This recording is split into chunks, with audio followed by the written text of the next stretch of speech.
Hello tanks and tankettes, and welcome to what is probably going to be quite a quick look at the Pz.III. Now, this is both behind the curve and ahead of the curve because it's been out on the NA server already, but not on EU and possibly other servers either.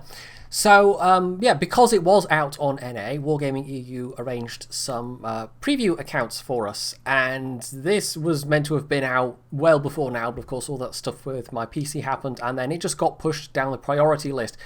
Because it has been a low priority to take a look at this, it's not good. In fact, and you'll excuse my language, I don't swear often, but it's fucking awful. It is probably one of the worst premiums that Wargaming has introduced in, I don't know, I'm trying to think the last time that we had something that was genuinely this bad. I mean, the AC1 was fairly terrible, but at least that was a tier 4. What's the last thing that was actually this insultingly awful? I don't know. I actually genuinely don't know. I mean, we've had plenty of premiums that have come out that have been mediocre, some that have been, you know, not great or even fairly bad, like the Canoni Jagdpanzer, although that got a bit buffed. But this goes beyond that. This is a whole level beyond that. This is down in the 7th circle of hell. This thing is just truly diabolically bad. It's bad enough that it makes me wonder how the hell it reached the game in the state that it did, and how the hell it's gone on sale in the state that it has. Now, I could go over the stats in some detail. I'll very quickly, I mean, I'm not going to, but I could, but suffice it to say, it's terrible. We will have a quick, brief jog through. Now, the armour is poop. It's not even as good as the Pz.III at tier 4. It's got a great honking big commander's hatch on the top, which has actually got some of the best armour on the tank at 95mm. Not that that matters very much. We will quickly look at the comparative stats to the other tier 5 German mediums, or at least some of them, and also the Renault G1, because that's the most similar in terms of gun. It's terrible. It's really quite bad. I've actually got the... I didn't mean to have that one in there. I was going to do that separately. Anyway, so the regular, the Panzer IV-H and the T25, which is probably the best of the tier 5 German premium mediums. Yeah, it's got the same DPM. The penetration is lackluster.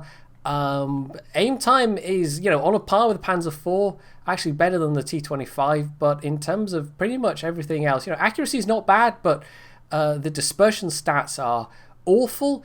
The mobility is bad. Terrain resistances are actually okay, but you look at the you know, the actual speed of the thing, the power to weight ratio, the top speed, it's bad. It's just bad. I mean, only the G1R is kind of lackluster in the same way. This is the G1R with the 75mm, by the way. If you put the G1R, if you look at the derp gun, the picture changes a bit because, you know, it's got the derp gun. It's not really a fair comparison at that point, but the derp gun is probably what you should be using on the G1R, in all honesty, because the 75mm on the G1R is not great. But this isn't about the G1R, it's about how terrible this tank is.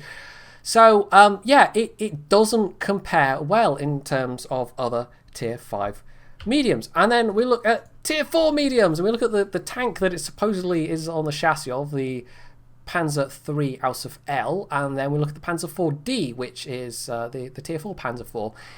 These are both at tier 4. Now, bear in mind, this is tier 5, regular matchmaking.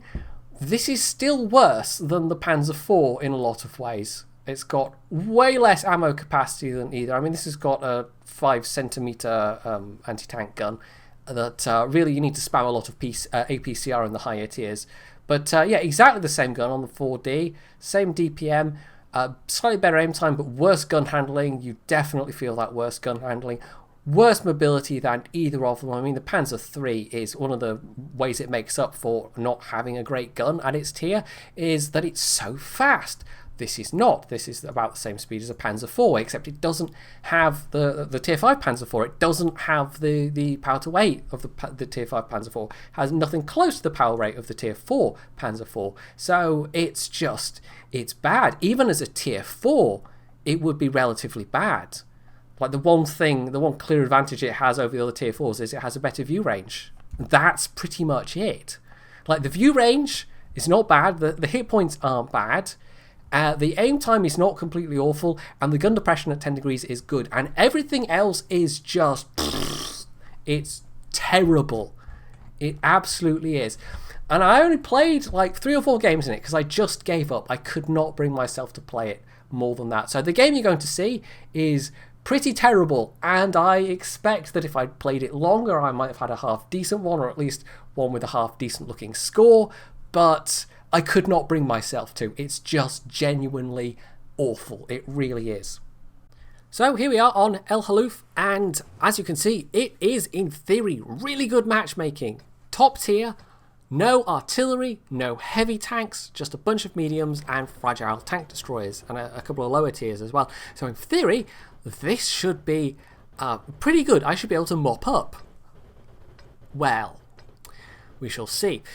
So a couple of things to note. I've got quite a high proportion of APCR. The APCR is still not very good. It's actually worse than the APCR on, I think, all of the other tier 5 medium tanks of the Germans anyway. I haven't checked like literally every other tier 5 medium. The G1R, for instance, might have worse APCR with its 75mm gun, except I've got a feeling that it doesn't. I've got a feeling that this is still worse than the G1R, but I'd have to look that up. So it's not like with the Pz.III, you can just make up for having substandard AP with really good APCR. It doesn't even have that. So we're basically, you know, just left with the gun depression as the one truly good thing about it. And even then, you've still got that truly great big honking commander's hatch on the top, so they'll just shoot that while you're trying to stay hull down. It's not like it's got turret armour to speak of. I think the Pz.III actually has better turret armour than this thing. So, yeah, even the one sort of genuinely good stat this has is offset by something else just making it crap. And what beggars belief is the fact that not only is this a tier 5, you know, even as a, like I said, even as a tier 4, it would still be a bad tier 4 premium, but it would be less bad because it wouldn't have to see tier 7s. It's just the fact that it is, you know, it's tier 5 with this combination of stats, and it can see tier 7 tanks, for crying out loud. It's a bad joke, and it gets even worse because they're asking for actual money. They want you to pay for this piece of expletive. I don't get it. I don't get it. I genuinely, like, we've had the Scorpion, which is, you know, we've just had the embargo on that lift this week, and that's actually genuinely quite a good premium tank destroyer. The last couple of premiums we've had come out were, well, some of them were less okay than others, but they weren't this terrible. It's just so bad. I just can't get over how it actually made it past Q&A. Like how anybody thought that this was fit to come out in the state that it is. It's slow. It doesn't, you know, it doesn't have the speed to make up for the lackluster gun like the Pz.III. It doesn't have armor. It doesn't have good gun handling to make up for the lackluster penetration. It's got a low ammo count, so you're going to run out of ammo really quickly. It's got a reasonable number of hit points, but that just means you're, you know, more XP for the enemy team, essentially. It doesn't really help you much. So, I don't know. I don't get it. It's just mind-boggling that it's come out at all. It's not even like the what is it? What was the low tier? It was the SU-76I. That was it. It's not even like that where they put it out, realised it wasn't ready to go out, went oops, and promptly pulled it from sale. This is apparently the state that this is supposed to be in on release. I don't know. I can only imagine it will get buffed because there is no reason on God's green earth why it should be as it is. It is just so diabolically bad, and it's just the fact that it's a premium that they want people to actually hand over their cold, hard-earned money for. It's like paying somebody to punch you in the face. Why would you do it? I don't know, but that's basically the Pz.III. So, yeah. So this game, I mean, this was of the, I think, 4 games I played before I just gave up in utter disgust, the best damage game. And you'll see exactly how much damage I did, or rather didn't manage to do at the end. The gun handling is just so bad that you can't afford to sit and expose yourself because you don't have the armor. You can't snapshot. You can't snipe from long range because you don't have the penetration. So, what are you supposed to do exactly? It's just awful. It's just in every conceivable way. I just can't get over how bad this is. It's just genuinely awful. And even like the recent stinker that we had in World of Warships, the Krasny Krim, that was kind of similar in that it basically, to everyone that played it, I didn't bother playing it. They didn't give us preview accounts for that. They just put it on sale, which maybe speaks as to how confident they were about people saying good things about it. But yeah, a couple of people did, you know, then buy or have it gifted to them anyway and make reviews and YouTube videos of it. And they basically said, well, you know, if this was a tier 4, it would be okay. And it's the case that even if this was a tier 4, it would still be bad. But I don't know, I feel like I've been saying a lot of nice things about warships recently. Maybe I should do a video on things, you know, issues that there still are in World of Warships, because it's not like it is free of issues. It's not like some golden utopia compared to the Dante-esque vision of hell that is World of Tanks, to use slightly hyperbolic terms. But yeah, it definitely has issues. But generally speaking, premiums are much better. The Krasny Krim is probably the first premium outside of, you know, like say the tier 2 and 3 premiums where they're generally novelties. It's the first mid to high tier premium where it is genuinely a bit of a stinker.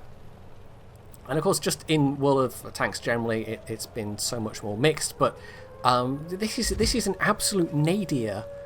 We're not only scraping the bottom of the barrel with the Pz.III, we've punched through the bottom of the barrel, and we're currently excavating down into the earth in the hopes of finding... I don't know where I'm going with that metaphor. I'm just, you know, we're absolutely plunging depths that have not been plunged in a while, because there probably have been premiums that have been put out that are maybe worse than this, but I don't know, maybe you'd have to look even at the gift tanks, like the really terrible ones, like the T7 combat car and the light tank Mark 6 that just could not pen anything. But those weren't even tanks that Wargaming were asking money for. Those were tanks they just gave you for free. That's what makes this such an absolute insult. They want money for this. They want you to give them money that you've gone out and earned doing, you know, whatever it is that you do for a living. And they want you to give it to them for this. I'm just flabbergasted. I am absolutely flabbergasted. And I know Wargaming can do better, because they absolutely have done better with the Scorpion. So how did this come to pass? I don't know. I hope somebody, you know, maybe not got fired, that might be a little extreme, but I hope someone got a massive dressing down in front of the entire office for allowing this to come into the game in the state that it's in. Because it's a joke. So there we go, 552 damage with 1 kill. That was the best result I had in this inside of 4 games, at which point I just could not play it anymore. It was just that bad. And this was with good matchmaking. So yeah, PSA, do not buy the Pz.III unless it gets massively buffed, because it would have to be massively buffed for it to be viable at tier 5. I can't see them moving it down to tier 4 unless there was just such a reaction from the community. I mean, they have very occasionally in the past moved premiums around the tiers. The only one I can think of offhand is the Panzer, not Panzer anything, the Le Fer, the French premium arty, which actually went up a tier. That was when it first came out at tier 4, and they bumped it to tier 5. This needs to be bumped down a tier, but even if it was, it would still need buffs. At tier 5, it needs massive buffs. Absolutely massive. It needs, at the very least, it needs the same gun as the Panzer IV-H. It needs, you know, the same premium ammo to go along with that. It needs way better gun handling. It needs a better power-to-weight ratio. And I don't know. I mean, everything else about it, I mean, more armor would be nice, but not necessarily, it wouldn't necessarily make that big of a difference. But more speed really, because it's not... A lot of Panzer IV-Hs you see around use the derp gun. This is forced to use that 75mm because it's a premium. It has no option of changing the guns. So I think actually, yeah, you would probably need more speed to get the best out of that gun. And in every other way, it's just... It's so bad! Why wargaming? Why would you do this? Why would you make it so easy for us to rip this thing to shreds? It's such a low-hanging fruit. Anyway, so that's my thoughts on the Panzer IIIK. Don't buy it. Save yourself the, even if it's only like £5 or £6. Don't. It is not worth that money at all. If Wargaming paid you to have one of these, then maybe, because you never actually have to play it. You just take the money and let it sit there in your garage. But for you to pay Wargaming to have one of these, no. So, hopefully you found this little public service announcement useful, and if you have, you can hit the like button, you can leave any comments below, and you can sub to my channel if you haven't already, and, as always, stay tuned for more.